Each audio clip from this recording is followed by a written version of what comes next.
Hi everyone. Today let's take a look at the GDP numbers. Then we'll take a look at all the data and charts, and you can see right here we are about to touch that trend line. Do me a quick favor and like and subscribe and watch the video till the end to help out the channel, and let's get started. So the US economy grew at a pace of 2.8% in second quarter, much more than expected, and that was good to see. 2.8 above the 2.1 forecast. So the Russell liked that. The S&Ps and the Qs were not as positive on that move. Initial jobless claims also declining by 10%. You like to see that. And this was much better than the previous quarter as well at 1.4%. So we got a little bit of a resumption in growth in Q2. We'll see if that continues into Q3. But this was reassuring for markets, and that's why we saw the Russell jump a little bit better. It is worth mentioning we continue to see government spending added as a tailwind there, 3.9% at the federal level, including a surge of 5.2% in defense outlays. The defense market has been shipping out a ton of stuff over to Ukraine, and as we ship out stuff to Ukraine, we have to replace our own equipment. And then we got personal consumption expenditure price index increased 2.6, down from 3.4. We get PCE pricing tomorrow. That'll be interesting. But overall, everything here today from an economic perspective was good. Moving over to the fear and greed index, you can see we're down to a 39. Back into fear. We haven't been in fear for a long time. You can see last time we were in fear was all the way back on 1 July. And then before that, it was all the way back here in the end of April, beginning of May timeframe. So we've had a couple of dips into that area, but usually we bounce out of it. We'll see if we get a bounce here.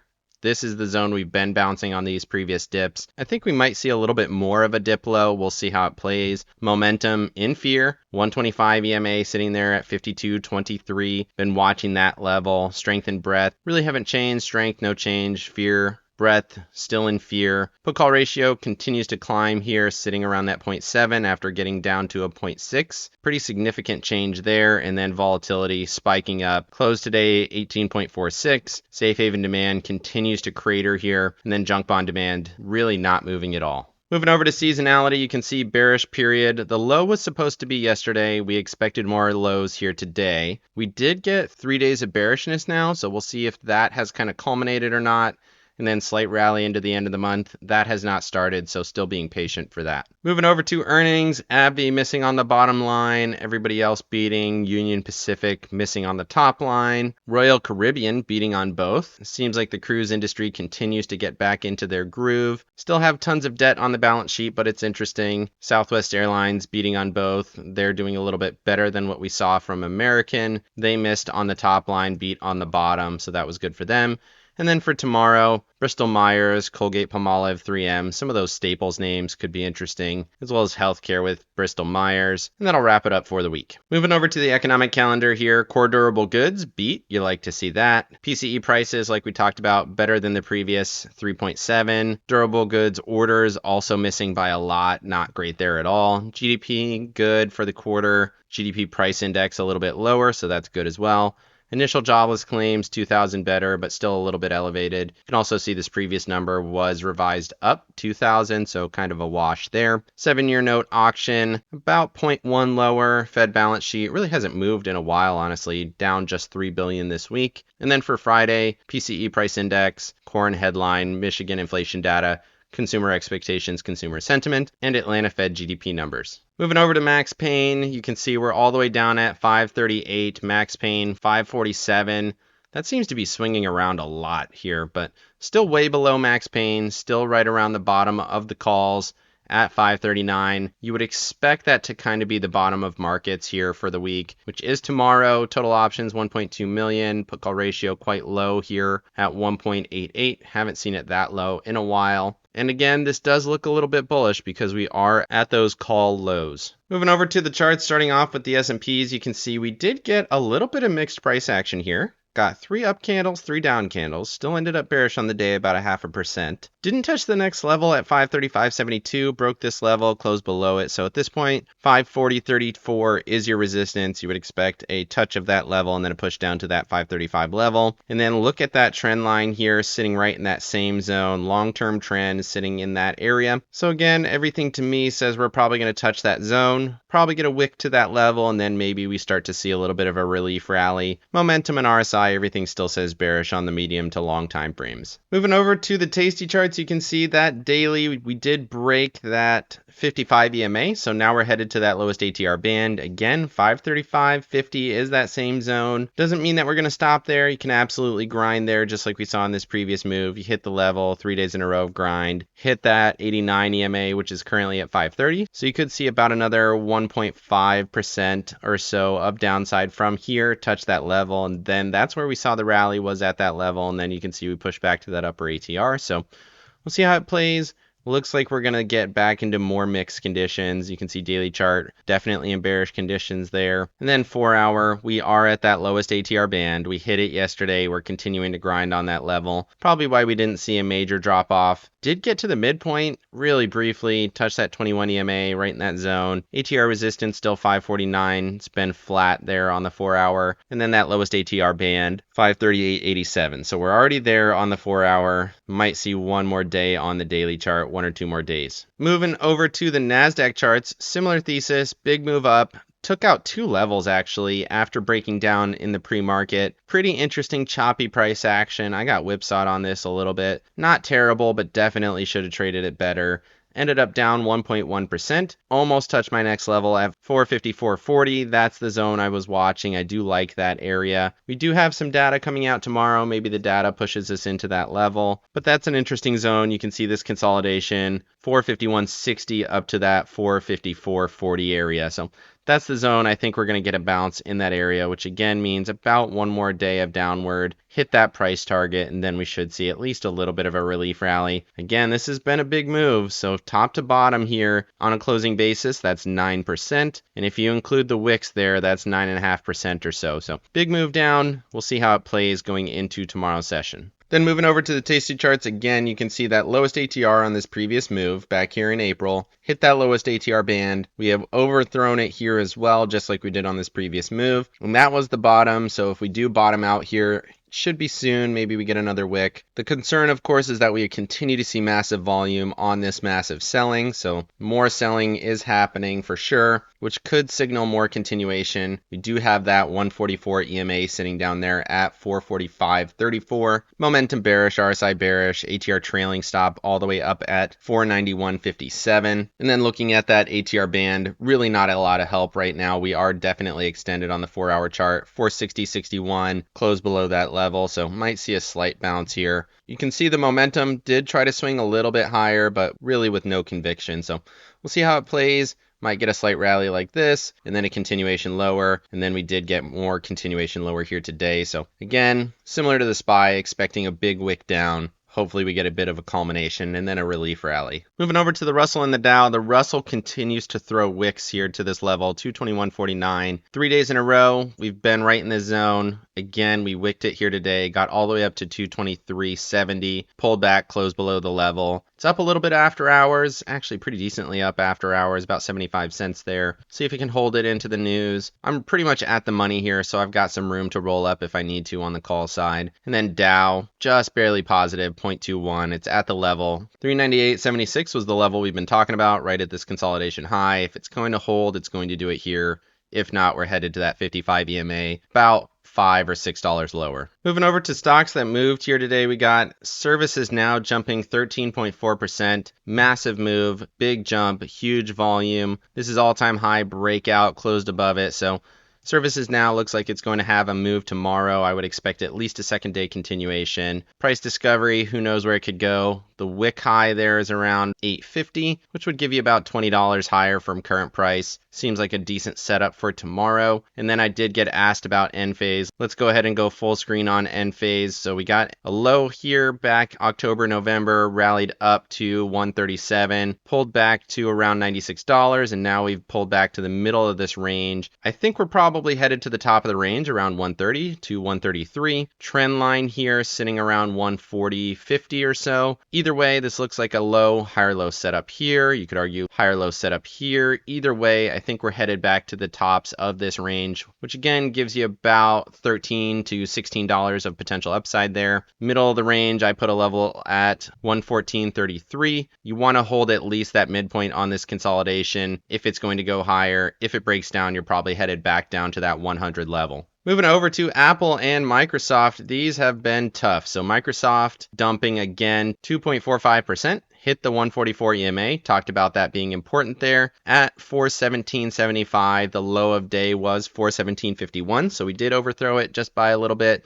Touch the level. If it's going to hold, this is probably where it's going to do it. That's 2 big down days in a row, 3.5% and then 2.5%. So hopefully we get a little bit of a relief bounce from here. Top to bottom, this has been about 11% lower from that level. So we'll see how it plays. Apple down about 0.5%. Nothing crazy, but it did break below this trend. The level is 211. That's what I'm watching for. You could maybe argue some consolidation highs. Let's go ahead and throw a level there. Right at the high from the 18th, which is basically right where we are. We're technically closed below it, bouncing a little bit after hours. If that breaks, 211 is the next one. Moving over to Tesla and NVIDIA. Tesla cut a bounce, almost 2% higher. Momentum and RSI still bearish. 214 was the level. Still didn't get the gap fill, so I still think this is probably headed lower. It's holding after hours. You can see it tried to build, couldn't do it. Still think this looks bearish to me. And then NVIDIA, interesting. So we hit the trend. We expected that. Overthrew it, touched the level, 106.64. So we got way through the level. We were watching 111, which was the consolidation low from here. Overthrew that. This is interesting now. So we hit the touch, got a big bounce. There was volume coming in there. That could indicate a little bit of buying pressure coming in, maybe relief rally to the 21 around 124. Still being patient here. Could get a better entry potentially. Of course, the structure is still quite bearish from that 140 level down to current, but we're back at a more reasonable level. You can see this consolidation along this trend. That's where we bounced off from. Could touch this again. Could see a slight bounce. Wouldn't shock me. Moving over to Meta and Google. These have been driving markets lower. Meta down 1.7, Google down another 3%, falling after hours on the announcement of Search GPT, which is going to be a competitor to Google and Gemini. We'll see how that plays. But for me, there is a ton of potential for downside. Look at this gap right here. Not great on the volume profile, which says to me 161.50 is probably where we're headed. And then Meta Platforms, momentum bearish, RSI bearish. Next level of support is that 200 SMA. Might look to add a level here. Let's go ahead and do that. Right at that consolidation low, just so you have something intermittent. And you can see right here at the level 428.18, sitting right on top of that 200. Moving over to staples and discretionary. Staples down 0.12, momentum bearish, RSI bearish. Big volume selling as well. Tried to wick those highs, did reject again. Sideways choppy action at this point. Nothing breaking down, but we can't seem to hold those gains. And then discretionaries. Not a big loss, just 0.39, but look at that volume. Continues to ramp here. Touched the level. Low of day was 180.04. 180.10 was the level, so we did touch it by 6 cents. Bounced from that level up a little bit after hours. So see how it plays. Could be an interesting zone. Let's go ahead and extend out that trend line here. Yep, figures right in that same area. So this could be a zone where we're going to hold, something to watch on discretionaries. Moving over to transports and oil and gas. Haven't talked about transports in a while. So transports catching a bid here, up about 1% after being down quite a bit from top to bottom. Here you can see about 7% from top to bottom, finding some support here. This is still a higher low, higher low, higher low. Momentum bearish, RSI still bearish, but big volume coming through there on the GDP numbers. We'll see if this can hold these gains and start to push. That could be bullish for markets. And then oil and gas, touched this zone again, touched the trend line, caught a bounce, 1.27. So it did what we thought it was going to do, held the zone, and I still think that there's some more upside in this. We'll see how it plays tomorrow. Moving over to oil and gold. Oil catching a bounce again on that GDP numbers. Momentum swinging to bullish. 2 days in a row bullish. Inside candle, bullish confirmation. This should have some bullishness to it. Seems like oil is going to catch a bounce to that 81 area. And then gold, hated it. continued to fall on the GDP. Big volume, big selling, probably headed back to the 214. It's still holding the 55, just barely at 218.20, closed at 218.33, so closed above the level. If it's going to do it, it really has to do it there. If it breaks, we're headed probably $4 lower, down to that 214.65 level. Moving over to RIOT and Marathon, these continue to look bearish. Big breakdowns, 5.21 and 1.8%. This is the zone where you would like them to hold if they're going to do it, right? So we're hitting into that VWAP at 10.61 right here. We're bouncing a little bit after hours. Momentum, not great. RSI, still not great, but if it's going to do it, you want to do it here, maybe even wick the 21 at 1040. If this structure breaks, we're headed back down to the 9 area. And then looking at Marathon, we're back into this consolidation, almost to the highly traded zone. If it doesn't hold here, we're probably headed down to 18.78. Does look like an island reversal though. Gap down, doji. We have a little bit of a rally here. That could be a reversal signal, and maybe we have a bigger swing here. So Marathon showing a little bit more promise than RIOT, in my opinion. Moving over to Breadth, 20 and 50-day Breadth. Actually caught a little bit of a bounce here, so that's interesting. 3.75 and 5.12% off of that 200 here for 20-day. Momentum still bearish and continuing to move to bearish on the 50-day. RSI is still bearish, so I don't think anything structural is changing, but we could see maybe one more swing. That could be interesting. Maybe establish a higher low here. I doubt it, but something to consider. And if you do look at it with a little bit of structure here on the 20-day, it does seem like a zone where you might find a bounce. Moving over to the dollar here, we did continue to find this bottoming formation at the 200, continuing to rally. 104.41 is going to be continuously an interesting area. We've been chopping on this zone, finding resistance here now, which is a little bit more bearish than we found yesterday. Momentum rolling down. This could continue to roll down here. On the dollar, momentum still says bullish, but short term still says a little bit bearish. So we're still in consolidation. Maybe this gets a push on the PCE data tomorrow. Moving over to the 2-year and the 10-year yield, you can see the 2-year throwing some wicks. Maybe this found a little bit of support here at that trend line. Still sitting in the 4.4 area, the same place we've been here for 3 days in a row now. So we'll see how that plays. Still holding momentum, basically zero. RSI definitely oversold. And then looking at the 10-year, actually selling a little bit here, so a little bit more even. 4.25, still the same amount of separation around 0.2. Either way,